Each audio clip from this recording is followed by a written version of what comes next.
Alrighty, you guys, I am back, and today I have a video titled "The Power of Greed," or rather, we're going to be talking about just how powerful is Bond from the Seven Deadly Sins.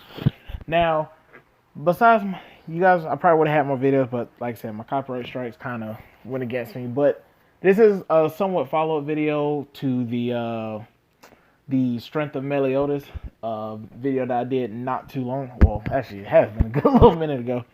But I do want to do this for each of the sins more or less, because I just think it just works better. And maybe once the series ends or whatnot, I will do like a top like ranking all of the seven deadly sins. But in the meantime, I think these should be just enough to tie everyone over, especially since I'm doing this not just for seven deadly sins, but other franchises as well. Now, how powerful is Bond can be simply answered with the beginning portion of Bond, or as most people know, maybe the season 1 and season 2 version of Bond, and a portion of season 3 that's currently going on. His major fight comes in the fact of his fight against Galan, who we seen just Galan just now starting off into the battle, was the first commandment power that we actually got witness to, which he practically decimated Camelot with just one swing, was able to teleport, or not teleport, but move fast enough to go miles outside of Merlin's range and come back within a span of less than a minute. Really less than about 30 seconds. It was really quick. And even still, Bond was actually able to more or less defeat him. Okay, more or less anyway. When I say more or less, I mean, like I said, he was able to more or less use a technique known as Hunter Festival, which allows for him to draw power or magic power and stuff from not only his opponent, but also those that are around him as well, such as the reason why we've seen Bond literally take so much strength from him that we literally seen bursts and stuff fall from the ground. And with doing that, he also managed to steal over half of Galan's strength to the point that just by using Hunter Festival, he added that onto his own plus the surrounding area. It was actually extremely powerful. When Bond activated Hunter's Festival, it boosted his power pretty drastically. Considering if you use parallels, which I actually kind of learned not to use too much, but if you were to use it in a simplest term, like I said, over half of his power, Galan at the time had a parallel of 26,000. Bond being around 3,200, Bond basically added that 13,000 onto himself while taking away his opponent's strength, putting him well above the likes of Galan, who, as stated himself, cannot use half his power. This same Bond, of course, was in this time strong enough to literally beat the upping brakes out of Galan, and on top of which, at the very least, you could really make the argument that he actually would have won the fight against Galan if it wasn't for Meliscula, who didn't really beat Bond by just straight up beating the crap out of him, but actually beat him using a hack known as the Cocoon of Darkness, which just stole Bond's soul away from him. And even though Bond is immortal, yeah, having his soul ripped made him nothing more than an empty husk, and it didn't really matter. So just by that, just beginning of the series, Bond was actually, with Hunter's Festival and stuff, actually able to fight against two commandments, or at least one and a half if she just didn't have that hacks ability. And that was just Bond at the very beginning of the series, and actually one of the most prominent fights we see him in.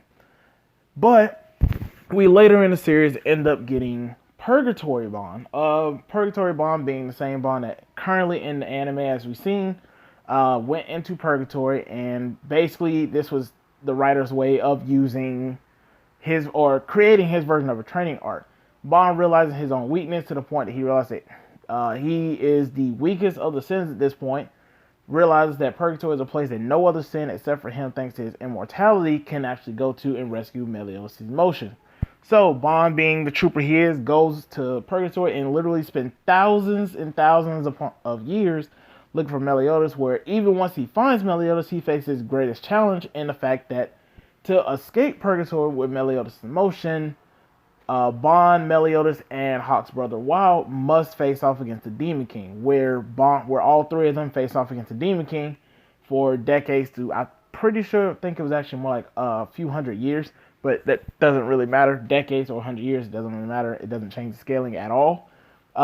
In that fight, we later see, after they rescue Meliodas' emotion, how powerful Bond has become, when Bond literally goes off and is the only person, I mean literally the only person, that includes All of the seven deadly sins, Mael included, and Ludoshel, all of them absolutely pale in comparison to the power that a possessed Demon King Meliodas was able to incur.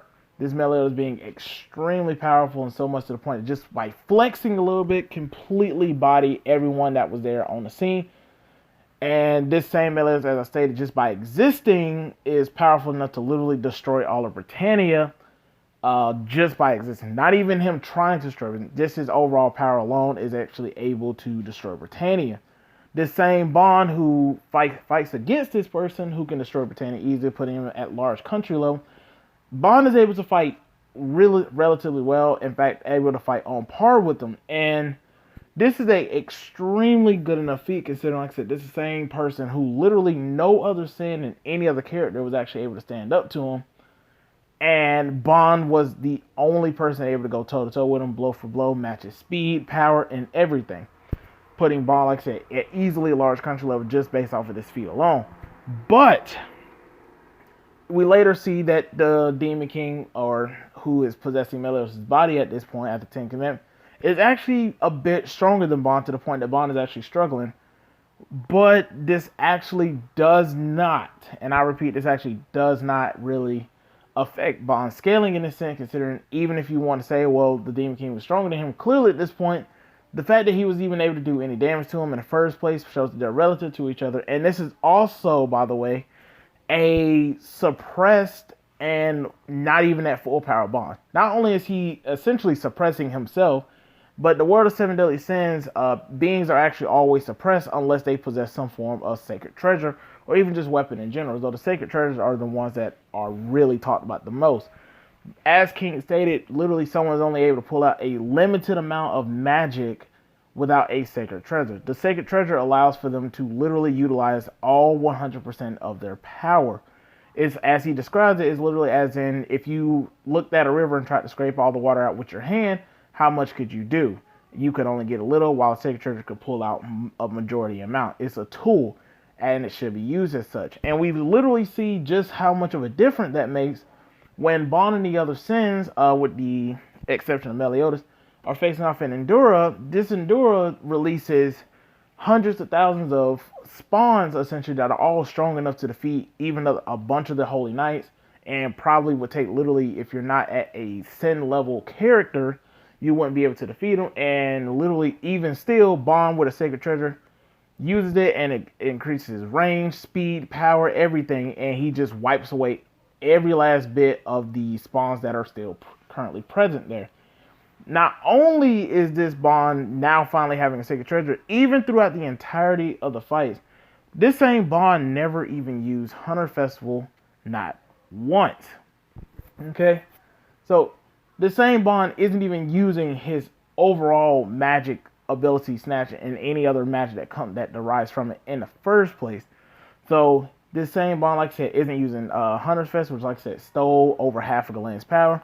And he's not even using Physical Hunt that he used at the very beginning of the series when he fought against Meliodas, which, as we've seen, it literally, Bond was just zapping Meliodas to strength gradually as the battle goes on, to the point that even King said, yeah, Meliodas has to finish this quickly, otherwise he won't be able to win. So Bond was still heavily suppressing himself, and he didn't have him at a tool when he fought. And we later see just how true that is, considering when he faced off against an even more powerful Demon King with the help of Escanor and King, both of them being more powerful than they were at the beginning of the series. Even with their help, he's still able to do somewhat relative damage to him. Putting it with this Demon King at this point going to 2 other transformations, putting him well above in that continent to really multi-continent levels of force. And as I stated in my video before, like I said, it's as I will leave a link in the description below if you want to watch that. Just telling people about pretty much just how powerful these characters are, because a lot of people want to downplay them. But the Demon King at this point would be easily Continental Plus, bare minimum. And like I said, this same Bond was literally, granted with the help of Escanor and King, was able to still go not really toe-to-toe, but at the very least was still able to damage him. Which in the world of seven deadly sins, you have to be somewhat relative to that person to do damage to him in the first place. Not only was he able to damage him, but the Demon King also was going around striking the sins as well. And both King, Bond, and King Von and Escanor were able to still withstand the attacks and survive. Granted, they did take damage, but of course, that's understandable. Right now, in the current point of series, we do have the entity Chaos that is existing. So we honestly have no idea just how powerful this character is, though we do know bare minimum. Chaos would have to be around planetary, considering it's blatantly stated that it born amidst a star far, far away. It literally created the world itself. So Chaos is stated to have created the world, meaning the planet or whatnot, and created both the Demon King and the Supreme Goddess, who of course created the Celestial Realms and so on and so forth.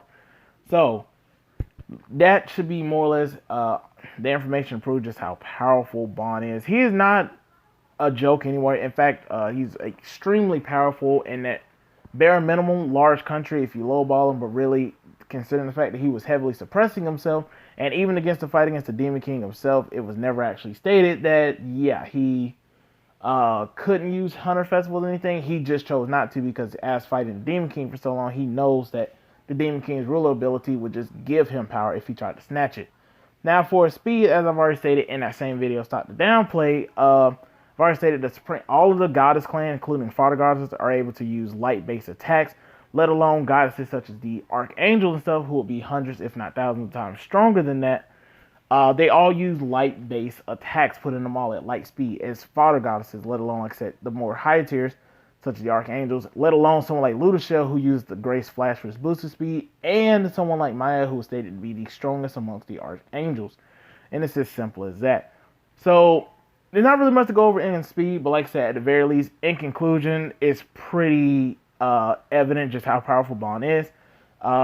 Just like I said, a base Purgatory Bond without his Sacred Treasure is already pressing that large country or country plus levels of force, and he's not even at full power at this point, let alone you're talking about a Bond that drastically gets his power increased as well when it comes to Sacred Treasures, and the fact that he can also use Hunter's Fest, or Physical Hunt if he needs to keep it minimal and not drain other people's power.